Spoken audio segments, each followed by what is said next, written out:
EA and DICE have been delivering new Battlefield installments at a pretty steady rate for several years now, but we've never really gotten a true kind of direct follow-up to the series' breakout hit, Battlefield 1942.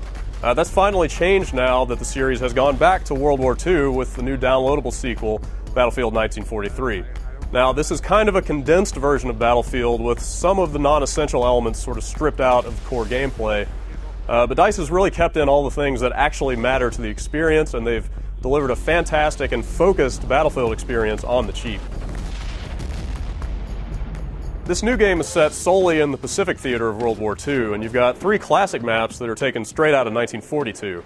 You've got Guadalcanal, Iwo Jima, and my personal favorite, Wake Island. These are all small island maps, so you're not going to get any massive land battles with battalions of tanks rushing at each other. But you still get plenty of, fighter planes, tanks, jeeps, anti-aircraft guns, basically all of the essentials that you look for in kind of a solid Battlefield experience. There's also a 4th bonus map in here, Coral Sea, but that one focuses just on aerial combat, so if that's your thing, that's pretty cool. But I think the real value here is in the 3 core maps and all of the mixed combat, the naval, aerial, and land stuff that you look for in this kind of game. It might make you feel a little bit old to realize that Battlefield 1942 is actually 8 years old now, but luckily 1943 doesn't feel dated at all. DICE has succeeded in really bringing the game in line with the current standards of the Battlefield series. You've got destructible geometry from Bad Company.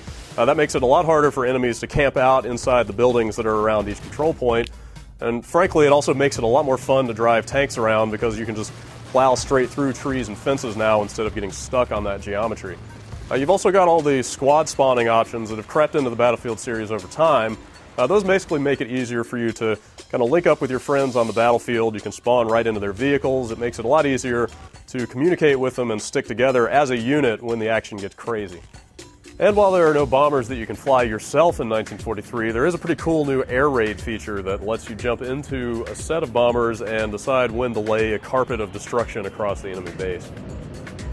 Sure, some of the gameplay is a little simplified in Battlefield 1943. There's only 3 player classes in here, so some of the older, kind of lesser favorites like the medic and the engineer are nowhere to be seen. But their important abilities are still spread across the 3 classes that are in here. So you've got the satchel charges on the sniper, the main infantry guy can repair vehicles, so you basically got all your abilities covered. The player count is now down to only 12 on 12, but the map design accommodates that size. The maps have been condensed just a little bit to make sure that the action still feels snappy and that the flow really follows the map design.